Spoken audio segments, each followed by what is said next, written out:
नमस्कार दोस्तों, आज हम एचडीएफसी रिटायरमेंट सेविंग फंड के बारे में रिव्यू करेंगे।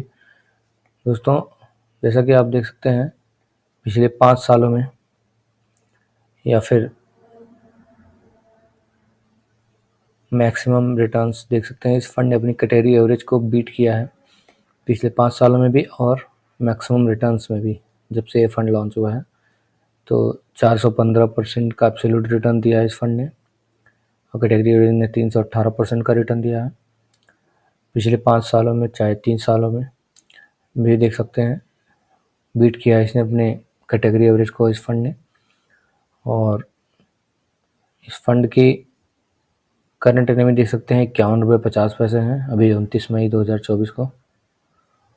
और ईटी मनी द्वारा इस फंड को पहला रैंक दिया गया है, 5 स्टार्स दिया गया है। कंसिस्टेंसी ऑफ रिटर्न्स के मामले में एक्सीलेंट है।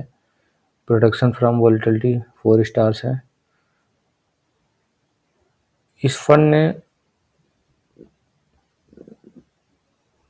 लॉन्ग टाइम में भी अच्छा खासा रिटर्न जनरेट किया है। और देख सकते हैं आप, वीआरओ रेटिंग 5 स्टार्स की है। एक्सपेंस रेशियो 0.67% है और एग्जिट लोड 0 है, कोई भी एग्जिट लोड नहीं होता। एयूएम 5044 करोड़ है इस फंड का और लॉक इन 5 साल का लॉक इन पीरियड होता है। तो दोस्तों, इस फंड में इन्वेस्टमेंट करने से पहले आप सभी लोग ये जान लें कि इस फंड में 5 साल से पहले आप अमाउंट रिडीम नहीं कर सकते हैं। सो कोई भी इन्वेस्टमेंट करने से पहले अपने फाइनेंशियल एडवाइजर से सलाह ज़रूर लें। और मैं सेबी रजिस्टर्ड एनालिस्ट नहीं हूँ। सो इस फंड में 5 साल का लॉक इन पीरियड होता है। सो ये देख कर ही आप इस फंड में इन्वेस्टमेंट करें अगर आपको 5 साल तक लॉक इन में रख सकते हैं। लॉन्ग टर्म के लिए ही इस फंड को रखें। और इस फंड को 8 साल 3 महीने हो गए लॉन्च हुए। 5 फरवरी 2016 को ये फंड लॉन्च हुआ था। बेंचमार्क निफ्टी 500 टीआरआई इंडेक्स है। मिनिमम इन्वेस्टमेंट 300 रुपये के हिसाब भी कर सकते हैं। मिनिमम लमसम 5000 रुपये है। और risk category very high risk category का फंड है। शॉर्ट टर्म कैपिटल गेन देख सकते हैं 15% है। 1 साल पहले से अगर रिडीम करते हैं, सो रिडीम कर नहीं पाएंगे इसमें। और 1 साल के बाद 10% का टैक्स है long term capital gain. Return आप देख सकते हैं, पिछले 5 सालों में जिसने भी 10,000 रुपये के SIP की थी उसका वैल्यू टोटल 6 लाख रुपये इन्वेस्टमेंट हुआ था और प्रॉफिट हुआ है 6,23,000 का, यानी टोटल वैल्यू हो गई 12,23,000। और लमसम देख सकते हैं, 1 लाख का लमसम जिसने 5 साल पहले किया था तो 1 लाख की वैल्यू हो गई 2,82,000।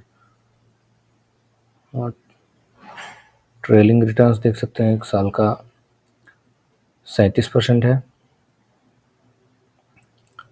और कैटेगरी वाइज का 39 है।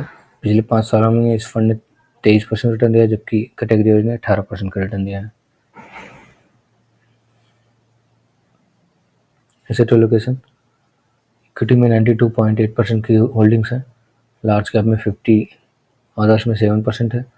लार्ज कैप में 59% की होल्डिंग है। मिड कैप में 10.7% की होल्डिंग है। स्मॉल कैप में 22.4% की होल्डिंग है। टॉप होल्डिंग्स देख सकते हैं, HDFC बैंक लिमिटेड में 6.9% की होल्डिंग है। ICICI बैंक में 6.8% है। एक्सिस बैंक में 3.7%। स्टेट बैंक ऑफ इंडिया में 2.8%। टॉप सेक्टर फाइनेंशियल में 27.9% की होल्डिंग है।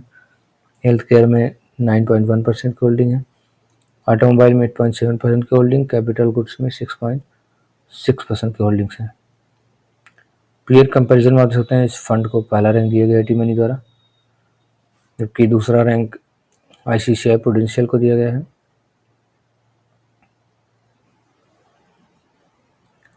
और तीसरे नंबर पर Tata retirement saving progressive fund है, 11 से 4 महीने हो गए इस फंड को भी। और अल्फ़ा 8.17 है इसका फंड का और कैटेगरी वाइज 8.7 है। बेंचमार्क को बीट करने में थोड़ा सा अंडर परफॉर्म अभी किया है इसने पिछले 1 सालों में, बट लॉन्ग टर्म में इसने अपने बेंचमार्क को बीट किया है। शार्प रेशियो 1.71 है, जबकि कैटेगरी वाइज का 13.6 है। So risk adjusted returns poor दिख रहा है, बीटा 0.8 है जबकि कैटेगरी एवरेज का 1.79 है। सो ये वोलेटाइल थोड़ा सा कम होते हैं कैटेगरी एवरेज की अपेक्षा ये फंड, और इसका स्टैंडर्ड डिविएशन 11.45 है जबकि कैटेगरी एवरेज का 12.18 है। सो मोर स्टेबल रिटर्न है इस फंड का। सो वीडियो अच्छा लगा तो वीडियो को लाइक करें, चैनल सब्सक्राइब करें। थैंक यू सो मच दोस्तों।